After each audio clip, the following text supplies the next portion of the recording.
सबसे पहले मैं गुरु महेश्वर शिव को प्रणाम करता हूँ और इस कालखंड के प्रथम शिव शिष्य और आदरणीय साहब हरिंद्रानंद जी और दीदी नीलम को मैं प्रणाम करता हूँ।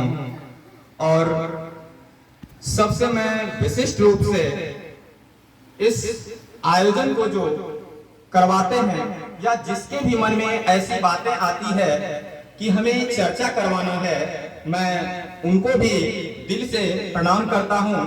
और अभी अभी हमारे बीच वर्तमान में उपस्थित हैं हमारे गुरुदेव पंकज बाबू और सविंदर बाबू को भी मैं प्रणाम करता हूं।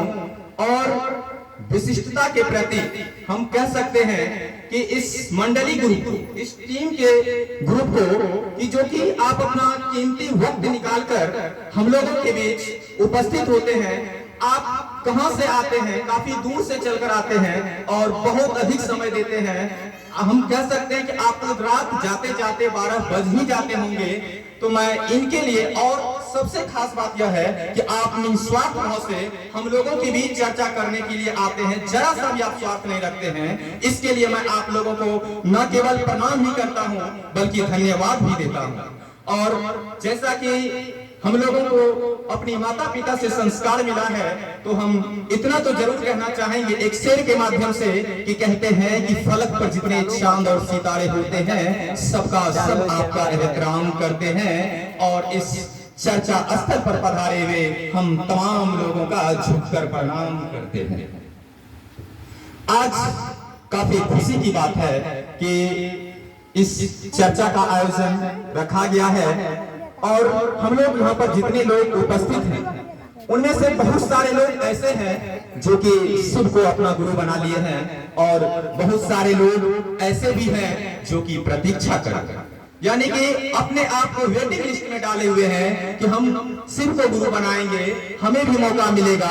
आप सोच रहे हैं, आपकी समय निकलती चली जा रही है, आप हाथ पर हाथ रखकर सोचते चले जा रहे हैं। लेकिन मैं आज आप सबों से ये अपील करता हूँ, ये उम्मीद करता हूँ कि आप शिव को अपना गुरु बनाएं और आप उस रास्ते पर चले, तभी आप अपने जीवन को सफल जीवन बना सकते हैं। अन्यथा ये जीवन जो कहा जाता है कि हम मानव का जीवन 84 लाख योनियों के बाद एक मनुष्य का जन्म होता है, तो शायद हम उस चीज को सफल नहीं कर पाएंगे जब तक अपने जीवन में शिव को गुरु नहीं बनाएंगे। आज अभी आप देख लीजिए कि अमूर्त रूप में हमारे बीच महादेव उपस्थित हैं, मूर्त रूप में नहीं है।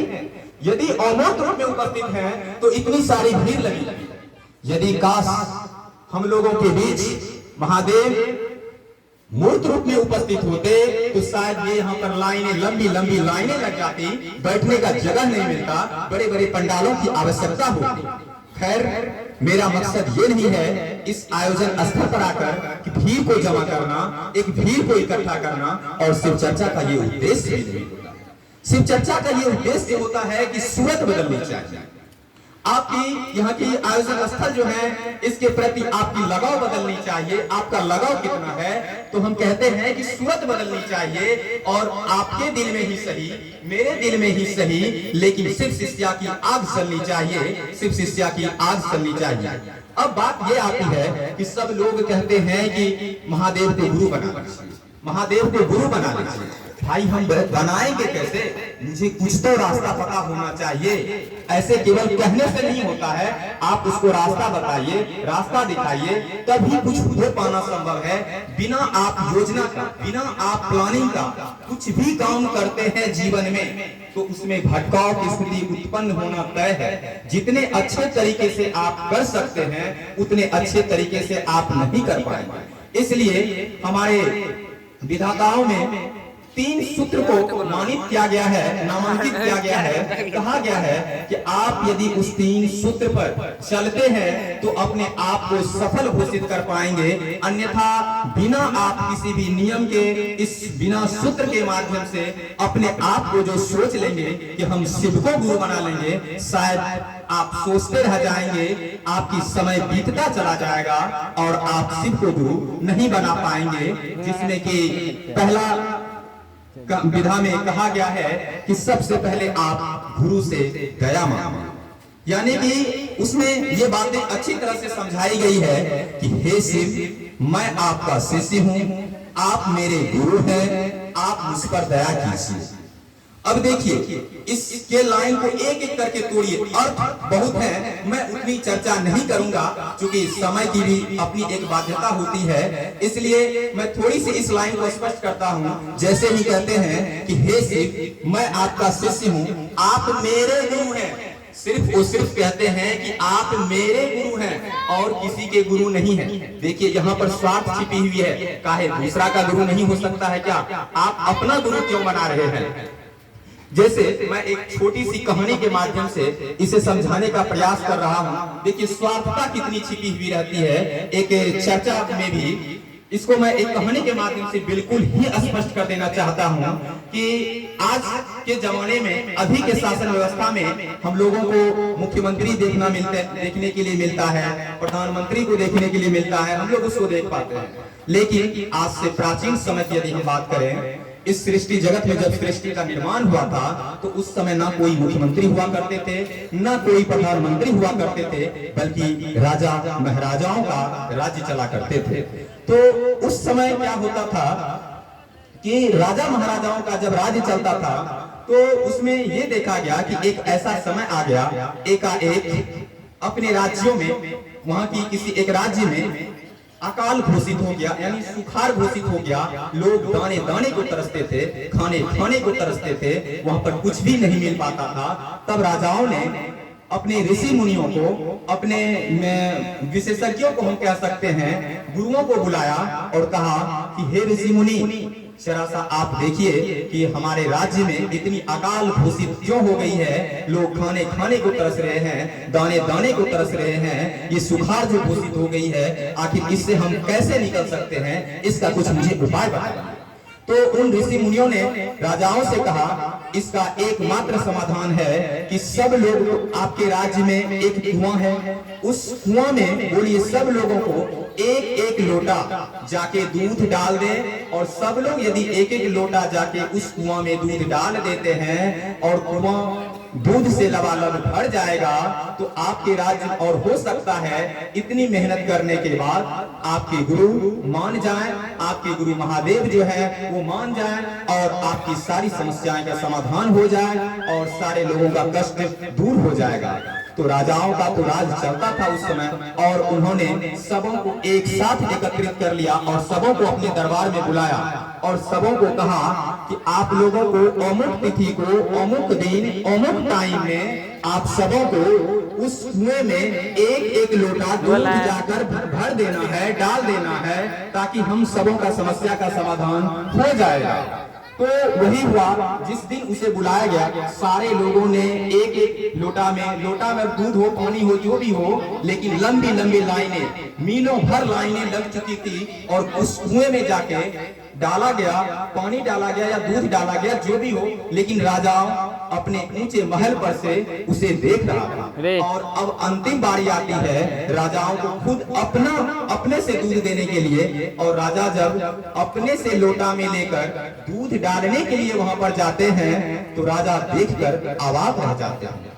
बातें ये हो चुकी थी कि सारे लोग दूध के बदला पानी से ही कुएं को भर दिए थे। आपको इस एक छोटी सी कहानी के माध्यम से बिल्कुल ही स्पष्ट पता चल चुका होगा कि लोग कितने स्वार्थ में डूबे हुए रहते हैं, और आप कहते हैं कि हम शिव को अपना गुरु नहीं बना पाते हैं, मेरे पास समय नहीं बच पाता है। सबसे पहली बात है कि आप स्वार्थ को छोड़ दीजिए, आप निस्वार्थ भाव से आप अपने गुरु की सेवा कीजिए, आपको सफलताएं जरूर मिलेगी। और दूसरी विधा में कहा गया है कि चर्चा कीजिए, ये जो अभी हम लोग जो चर्चा कर रहे हैं, इसी तरह से ये कोई जरूरी नहीं है कि साउंड बॉक्स, माइक्रोफोन आदि के माध्यम से ही हम चर्चा करें।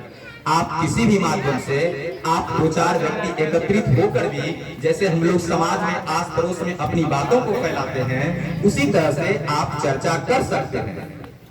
तो उसमें भी एक छोटी सी कहानी ये देखने के लिए मिला कि देखिए उस समय गुरु और शिष्य की कैसी परंपरा थी। भले आज के इस आधुनिकता की दौर में, भागम भाग की दौर में लोग गुरु और शिष्य, गुरु तो बना लेते हैं लेकिन शिष्य उस चीज को मानने के लिए तैयार नहीं हो पाते हैं। लेकिन उस समय का देखिए, एक गुरु ने अपने शिष्य से काफी प्यार करते थे और उस शिष्य ने भी उस चीजों को करके दिखला दिया कि एक गुरु ने कहा, काफी बारिश हो रही थी, पूरा रात भर बारिश हो रहा था, और अपने शिष्य को कहा कि जाओ अपने खेत में, जो वहां पर जो खेत है, उस खेत में तुम मेढ़ बांध देना ताकि बारिश का पानी जो है दूसरे खेत में जाकर ना बहे।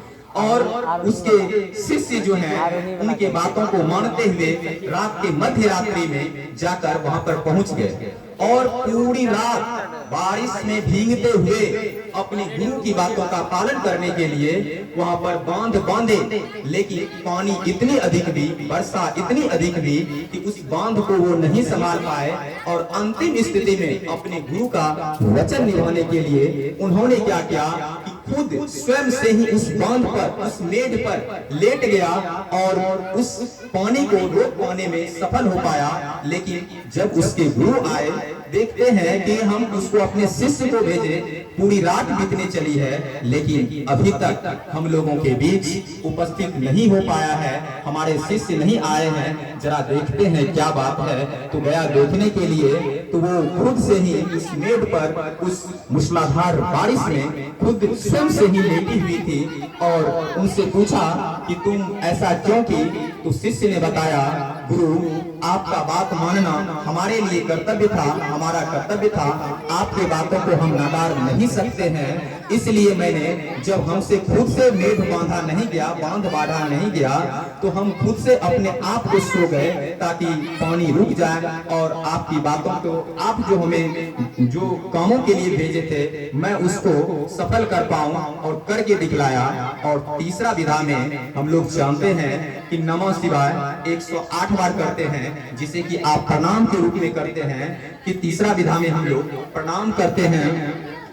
अर्थात हम कुल मिलाकर अभी तक जो हम इस आयोजन स्थल पर अपने वाणी से जो कहे, तो हम कह सकते हैं, यदि आप अपने शिव को गुरु बनाना चाहते हैं तो सबसे पहले आप अपने मन को निस्वार्थ भाव से गुरु के प्रति जोड़िए। जिस तरह से हम लोग किसी चीज को करने के लिए उससे पहले हम जुड़ाव करते हैं, उतना करना होगा, अन्यथा संभव नहीं हो पाएगा। इसीलिए कि हम लोग ये सोचते हैं कि हो जाएगा, लेकिन हो नहीं पाता है। आपको अथक प्रयास की जरूरत होती है, आप हमेशा लगातार रहें।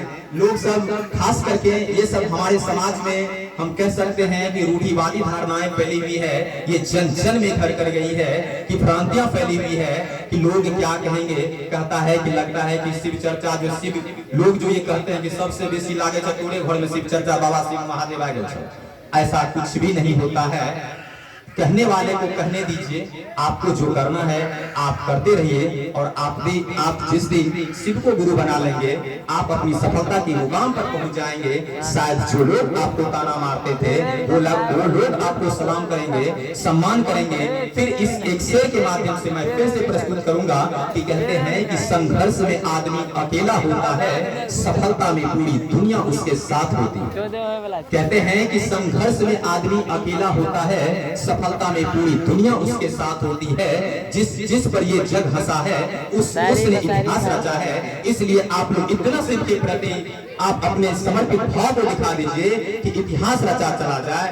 और मैं एक बात इस मंच के माध्यम से आज कुछ कहना चाहूंगा, थोड़ी सी बात, चूंकि इतने एक माइक्रोफोन के माध्यम से, इस वाद्य यंत्र के माध्यम से मुझे कहने का मौका नहीं मिल पाता है, तो इसलिए मैं कहना चाहूंगा, क्योंकि मैं शिक्षा जगत से जुड़ा हुआ हूं, तो इसलिए मैं उसे अपने मुखातिब से कहना ठीक समझ रहा हूं कि इस यहाँ के मोहल्ले के बच्चे को यदि किसी भी समस्याएं में कोई भी समस्याएं हो, खास करके पढ़ाई लिखाई से संबंधित, तो आप हमसे संपर्क कर सकते हैं। आपकी समस्याओं को समाधान हम करेंगे। ऐसा नहीं है कि हम बहुत बड़े विशेषज्ञ हैं, बहुत बड़े विद्वान हैं। मैं अपने आप को सब दिन यही मानता आया हूँ कि मैं कुछ भी नहीं हूँ। आदमी जीवन भर सीखते रहता है और सीखते सीखते समय सीमा समाप्त हो जाती है। लेकिन मैं उन्हीं कर्म के बीच में यहाँ के सारे बच्चों को, जो भी शिक्षा से जुड़े हुए हैं, जो पढ़ने के लिए तैयार हैं, जो कहीं ना कहीं उसके मार्गों में बाधाएं उत्पन्न होती है, वो अपने आप को आगे नहीं बढ़ा पाते हैं, वो आप हमसे मिले। यदि ऐसा लग रहा है कि मेरे पास आने से रोज दूर हो जाएगी, देखिए आपको रास्ता दिखलाया जाता है, ऐसा मार्ग दिखलाया जाता है, तो उनको हम करने का प्रयास करेंगे।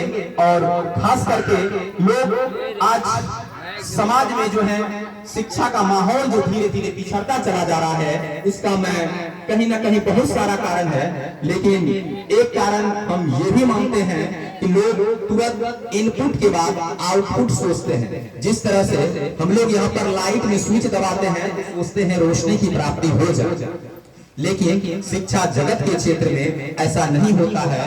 आपको लगातार संघर्ष करना पड़ता है। मैं इसलिए ये बातें कह रहा हूँ कि यदि आप शिव को भी गुरु बनाते हैं तो वहां भी कहीं ना कहीं आपकी शिक्षा की भी आवश्यकता पड़ती है। यदि आप शिक्षा के माध्यम से शिव को गुरु बनाते हैं तो शायद अपने आप को जल्द ही सफल बना पाएंगे। इसलिए मैं ये बात फिर से कह दूं कि जिसको भी जहां समस्या हो आप हमसे पूछ सकते हैं।